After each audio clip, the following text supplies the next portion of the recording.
What's going on, guys? It's Tyler here from the Sacramento Breakdown, and today we are breaking down the 120-100 loss to the Oklahoma City Thunder. The Sacramento Kings. This team stinks. They're awful. I mean, there's really nothing else to say. There's bright spots for sure, but this team ain't good. And we're going to talk about it. I'm not going to honestly waste too much time. I was falling asleep during the Kings game last night. I didn't even take any notes for the fourth quarter. I'm at the point when it's like an obvious blowout, I'm not even taking notes. I don't even care. And that's just how I feel. But before we get into that, though, obviously this is my first breakdown since Kobe passed away, and his daughter and the 7 others on that helicopter crash. Condolences go to the family. I did make a video on my personal channel, Tap2K, like a couple hours after it happened. I made a video about it because it was like I just needed to talk. I mean, I have a Kobe poster on the wall, 2K Kobe poster, and like I just walked in. I was with somebody who's a huge Kobe fan. My brother-in-law named his middle son. His middle son's middle name is Bryant, after Kobe. And I was with them. We're at some batting cages, and we got the news. My mom called me. I didn't think it was real. Man, it was rough. And like, he was in denial for a while. I was in denial for a while. But the reality is, Kobe's no longer with us, and it sucks. So, condolences go to everybody that was involved. It's horrible. I've been a mess for like yesterday was my first day I felt like normal, which might sound ridiculous because it's not like I knew Kobe, you know, but I was like depressed for like 2 days. All I wanted to do was like I'd go to work, come home, and just like I'd go to the gym and stuff, my normal what I do, but I would just come home and just like lay in bed the whole day. I didn't want to do anything. I was just like watching people talk about Kobe and crying. Yesterday I finally got over it a little bit. So, but yeah, it was rough for me. I mean, somebody that grew up watching Kobe Bryant. You know, I'm a Kings fan, obviously, diehard Kings fan, but it almost makes it worse because Kobe's somebody that you were conditioned to hate. The Lakers are a team you're conditioned to hate. And by no means am I a Lakers fan, trust me. I'm not even close to being a Lakers fan. Never have been, never will be. But I was a Kobe fan. And, you know, I'm not a LeBron fan, but I'm a Kobe fan. There's certain guys that are really good that I grew up watching that I'm not fans of, you know. I can name some, like, but I don't really want to get into it. But I said Kobe was a guy I was definitely a fan of, and it sucks that he's gone. It's just, you know, what are you gonna do? So, anyways, if you want to hear me talk more about Kobe, it's on my personal channel, but I don't blame you if you don't. And also, before we get into the game, I got one more thing to say. Let me clear my throat real quick.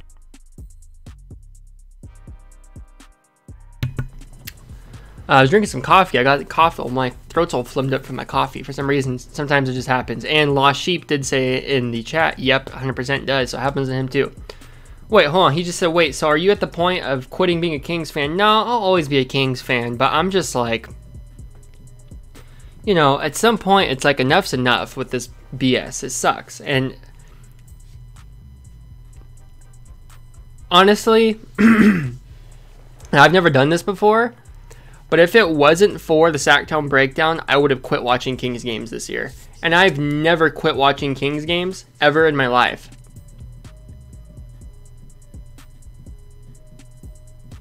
But I definitely would have probably stopped if it wasn't for doing the breakdowns, me and Curtis.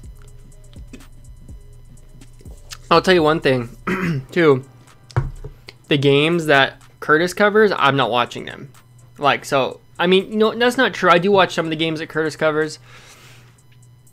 But for the most part, I just don't, you know, I don't really, it's frustrating for me. I just need like a breather from it, I feel like. But I can't get one because it's Sactown Breakdown, which is fine because I enjoy coming in here and talking to you guys anyways, you know. But it is frustrating having to talk about a losing product. It's just, it sucks. But before we get into the Kings, one more thing I want to talk about. I don't know if you guys saw this on Twitter or if you were watching last night's game. I know Lost Sheep knows what I'm talking about because he just said something to me on Twitter about it. So last night, I think I don't even know the teams. It was the Knicks and the Grizzlies. The Grizzlies are beating the Knicks by like 20 points. And the Knicks went to inbound the ball. Jay Crowder stole it. There's like 48 seconds left. And Jay Crowder's team was blowing out the Knicks by 20. Jay Crowder stole the ball and then shot a 3 in the corner. And maybe I have a different mindset than people from my generation, but I got no problem with that. Like, people are like, oh, like, so he shot the 3. When he was in the air shooting the 3, Elfrid Payton pushed him in midair, which is like a big no-no. You never push somebody in midair because you never know how they're going to fall. That's like, that's an unwritten rule of basketball right there if we're talking about unwritten rules of basketball. And then Marcus Morris, I think, tried to get in his face too. And then Marcus Morris, like, you know, came out after the game and was like, oh, you know, Jay Crowder's got some female tendencies, which that doesn't really bother me as much as like these politically correct social justice words are like, oh, well, duh, women tendencies, blah, blah, blah. It's like, you know, who cares? It's what he said, whatever. But what does bother me is these nerds and this loser mentality of, oh, you can't, you're already winning by 20. You can't shoot the basketball. That's like, you know, it's like, he's playing basketball. There's still time on the clock.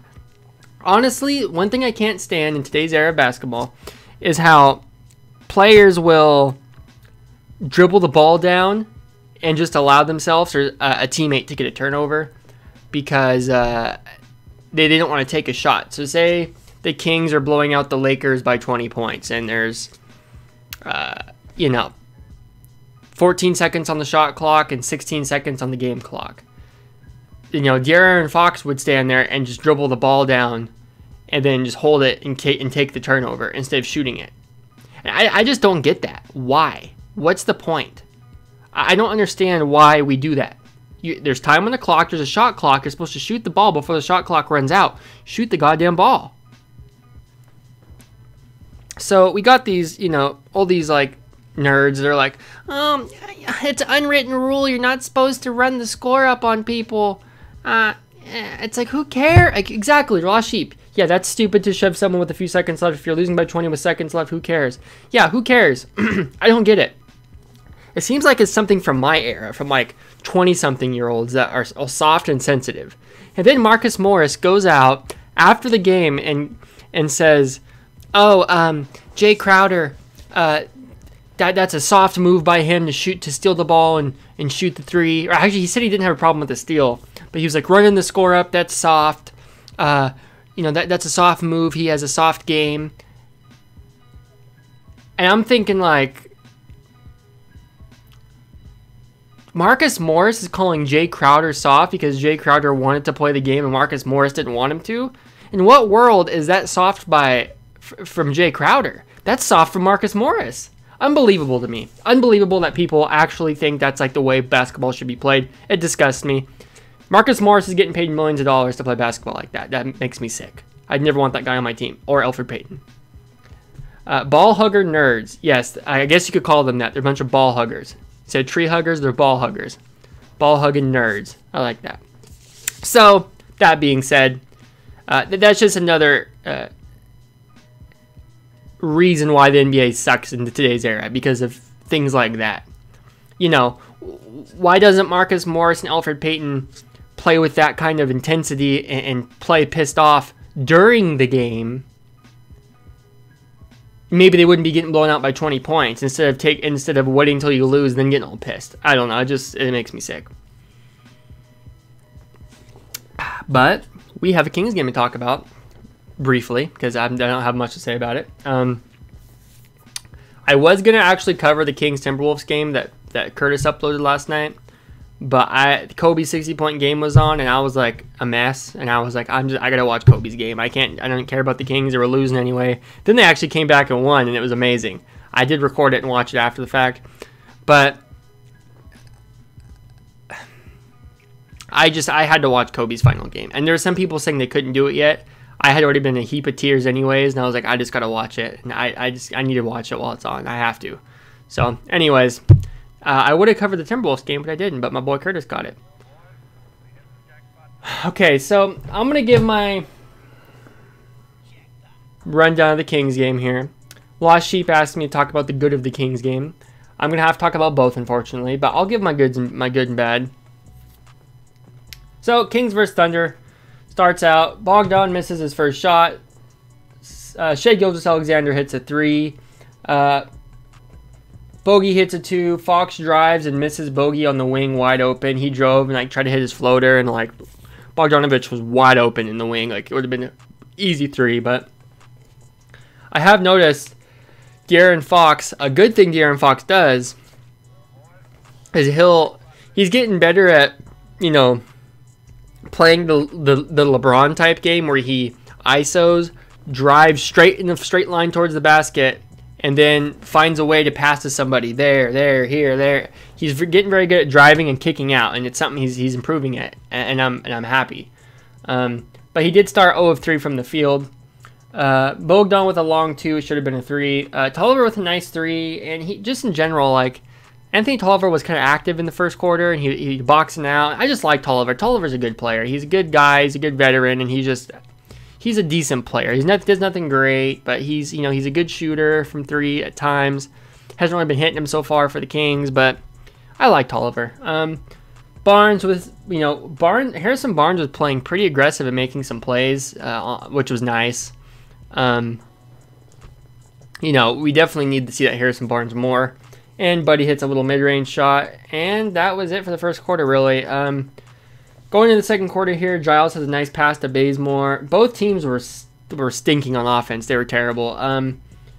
Giles with a baseline jumper, that was nice. Bogey hits a 3, and the score is 32-29, Thunder. Bogey hits a 3. Gallinari hits a 3. Fox to Dedmon lob was nice. Gallinari hits a 3. Harrison Barnes with a post and 1. Bring a post up and 1. Buddy hits a 3, then Buddy has a turnover. The score is now 59-45. Bogey hits a 3 to end the half, and the score going to halftime is 59-47. So, I mean, we were losing, but neither team was really out of it yet. Either team could have won at that point. The Thunder weren't ahead by that much. So third quarter, I kind of started dozing off here, so the notes might be a little sporadic. Fox has a nice layup to start the quarter. Bogey hits a 3. Gallinari hits a 3. Bogey misses a 3. Fox has a dunk. Flagrant foul on Bielitsa, but it wasn't like it was, intentional. It was just he happened to hit the guy in the head. Lou Dort. Can we talk about Lou Dort? Luguentz Dort. Let me pull up this name for you guys. This guy's got to be German. I mean, unbelievable. We got to stop. We got to stop the breakdown right in its tracks here. Luguentz Dort. I don't even know what to say. Canadian basketball player. Look at this name, guys. This guy dropped like 25 points on the Kings last night. It makes me sick. How? Who is this guy? It's another classic case of the Sacramento Kings letting some nobody, some role player, have their career high. I guarantee you the Kings have had more career highs scored on them in the last 15 years than any other team, and it probably isn't even close. It's disgusting. I mean, this name reminds me of like Laguens Dort. Da is Laguens Dort, it's Arnold. Reminds me of like Austria or like German. I feel like Laguens Dort would be like Adolf Hitler's right-hand man or something, like commander of the SS Army, Luguentz Dort, the right-hand man of Adolf Hitler back in, look, that's just I don't know, just a really random guy, a random name, and he just torched us last night. It wasn't even close. He is tall. He is pretty tall. But, I mean, we got beat by Lou Dort. Yeah, Lou Dort. You know that guy, Lou Dort. You know Lou Dort, right? Oh, nobody knows Lou Dort. Laguens Dort. It reminds me of like Arnold Schwarzenegger, Austria, German. I don't know. It's just weird. I don't know. I just couldn't get over the fact that guy tore us up last night. Lou Dort has 16 points, I think, or maybe it's a 10. I can't tell. Bogey with a 3. Fox with the and 1. Buddy with a 3. Buddy with a 2. Bricked some 3s. Kings had some turnovers, unforced errors, just like throwing it out of bounds, and not acting like they care, have any pride in what they're doing. They're just swinging the ball around, and it's just, oh my god. Schroeder hits a three, Buddy hits a three. I think at the end of the fourth quarter, it was like 94-71 or something. It was just like not even close. And then I didn't really take any notes in the fourth quarter.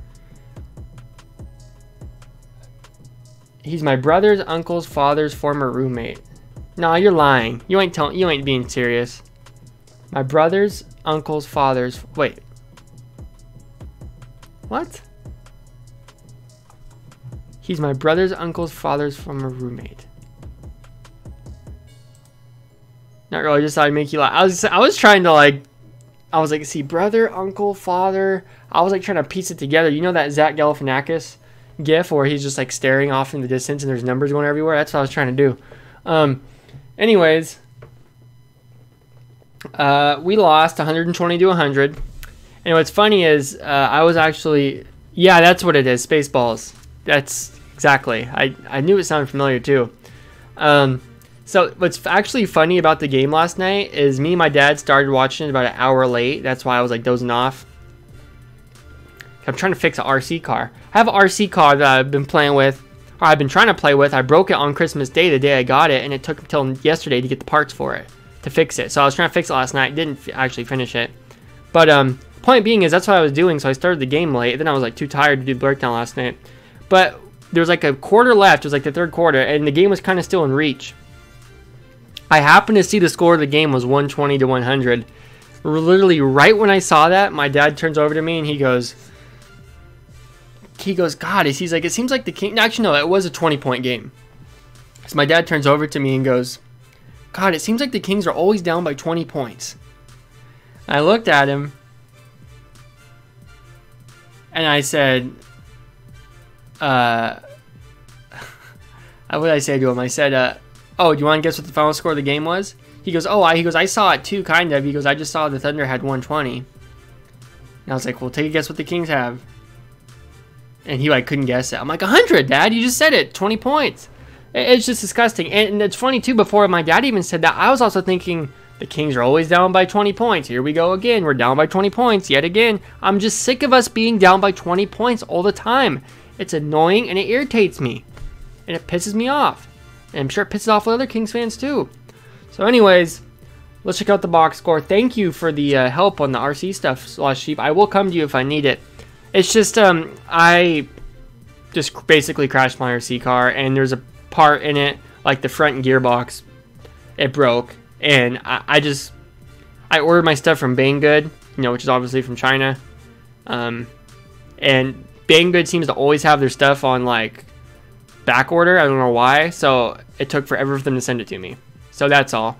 And now I was tinkering around with it yesterday. I finally figured out how to fix it. So I'm going to do that after the stream. But anyways, so let's go to the game. Yeah, I know they do need to come out strong and score like 20 points instantly, but they never do, and they let the other team do it instead, which is super annoying. So anyways, Dad is Lugwin's Dort as my workout partner is Arnold. Okay, let's get out of there. Okay, Danilo Gallinari. 7 of 13, 4 from 9, 19 points. Shai Gilgeous-Alexander, 6 of 13, 17 points, 7 rebounds, 7 assists. Chris Paul, only 9 points, 3 of 12 shooting, but hey, 10 assists, 7 rebounds. I mean,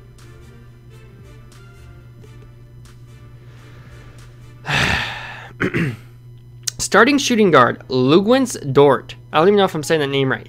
23 points, 2 rebounds, 5 of 6 from 3, 8 of 12 shooting. Yet another career high for a random player no one's ever heard of. Dennis Schroeder off the bench, 8 of 13. I mean, these shooting splits are too easy. They're all, other than Chris Paul, they all pretty much shot 50%. It's like, I don't know, just no defense. Then you go ahead and take a look at the Kings team. Bielitsa, 0 points. Bielitsa, 0 points, 0 of 5 shooting.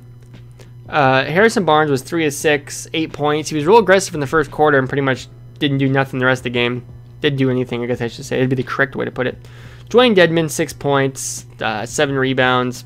De'Aaron Fox had 19 points. He was efficient. He missed his threes, but I mean, he played decent. And then Bogdan, 10 of 19. He was 3 of 10 from 3. He was missing a lot of his threes. And I mean, if you look at Bogdan and Buddy combined, they scored 36 points, but they did it on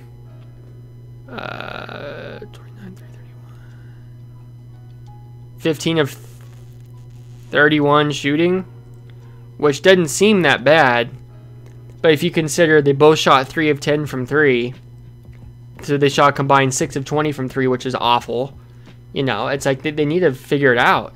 But I don't know. You can't have your 2 shooting guards shooting 3 of 10 from 3, especially when your other starters, Bielitsa 0 of 2, Barnes 0 of 1, Dedmon 0 of 1, Fox 0 of 1, or 0 of 3. I mean, the shooting's non-existent. Bazemore was 0 of 2 from 3. They were making threes. It honestly does seem like they were making more watching it than it does looking at it. Like if we go to team stats, we were 9 of 39. So we really weren't shooting threes that well. But honestly, it seems like we were shooting better in my head than it does actually looking at the stats now. I mean, another game where we're out free throwed. I just don't know what to say. This team has no direction. They have no sense of, you know, I don't know. This team just has no direction. They don't know how to play. They don't know how to get to the spots they need to get to be able to make their shots. And even when they, I don't know, there's no ball movement. Like literally this game boiled down to like Bogdan standing in one spot and just chucking up a 3. And then Buddy would do the same thing. Yeah, get to the chopper. 36 between both of them combined. Yeah, 36 attempts, field goal attempts. So that, I think, let me go back to it. Between the two of them. So Bogdan shot 10 of 19. Buddy Hield shot 5 of 12. So that's 15 for, what is that? Nah, 15 for 31.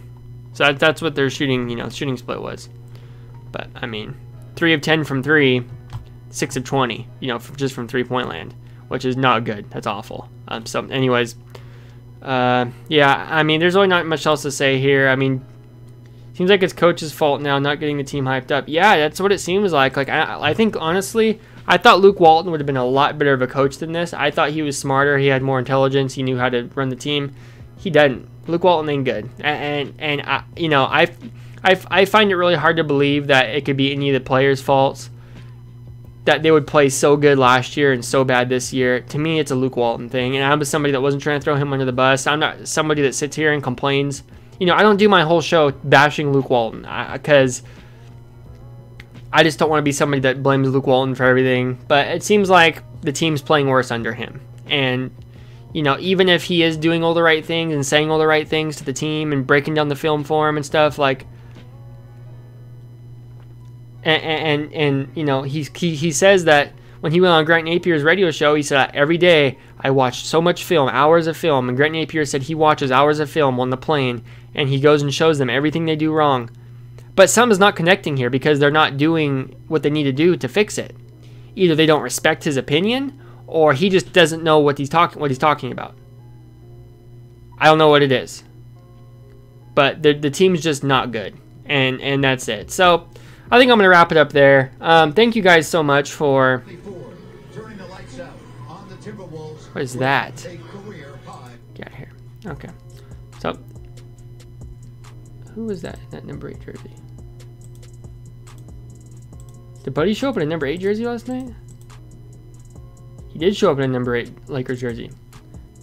Interesting. Okay. So anyways, yeah, I think that's going to be about it for me. Yeah, lost sheep. It seems like it's the coaches.